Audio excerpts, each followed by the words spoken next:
This is a motivational story.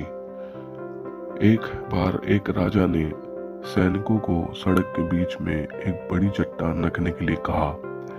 चट्टान को बीच सड़क में रखवा कर राजा ने अपने सैनिकों से छुपकर उस चट्टान पर नजर रखने के लिए कहा कि ये देखना उस चट्टान को रास्ते से कौन हटाता है।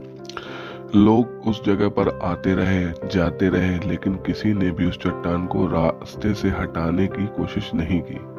उस चट्टान के पास से लोगों के गुजरने वालों में राजा के कुछ करीबी लोग भी थे और शहर के बड़े व्यापारी भी शामिल थे। और उनमें से कुछ लोग तो राजा को ही कोसने लगते कि क्या राजा इस चट्टान को रास्ते से हटवा भी नहीं सकता। लेकिन किसी ने भी उस चट्टान को रास्ते से हटाने का प्रयास तक नहीं किया। ऐसा काफी दिनों तक चलता रहा। एक दिन एक किसान अपनी सब्जियों के साथ उधर से गुजर रहा था।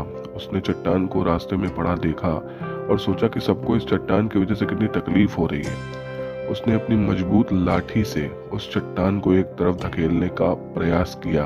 काफी कोशिश के बाद उसे सड़क से हटाने में कामयाबी उसको मिल गई। चट्टान रास्ते से हटाने के बाद किसान ने अपनी सब्जियों को उठाकर जाने ही वाला था कि अचानक उसकी नजर एक पोटली पर गई जो ठीक उसी जगह पड़ी थी जहां से उसने वह चट्टान हटाई थी।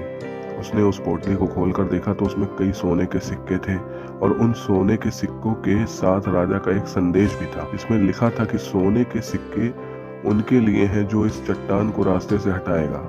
दोस्तों, बिल्कुल ठीक इसी तरह हम सबके जीवन में कई परेशानियां आती हैं। कुछ लोग उन परेशानियों से बचकर निकल जाते हैं और कुछ लोग रास्ता बदल देते हैं और चंद लोग ठान लेते हैं उन परेशानियों का हल निकाल लेने की।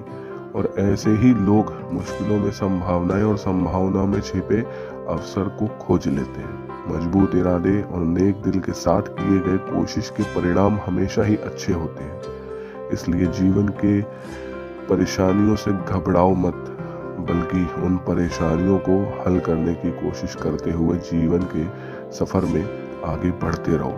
अगर आपको हमारी वीडियो अच्छी लगी हो तो हमारे वीडियो को शेयर, लाइक और हमारे चैनल को सब्सक्राइब जरूर करिएगा।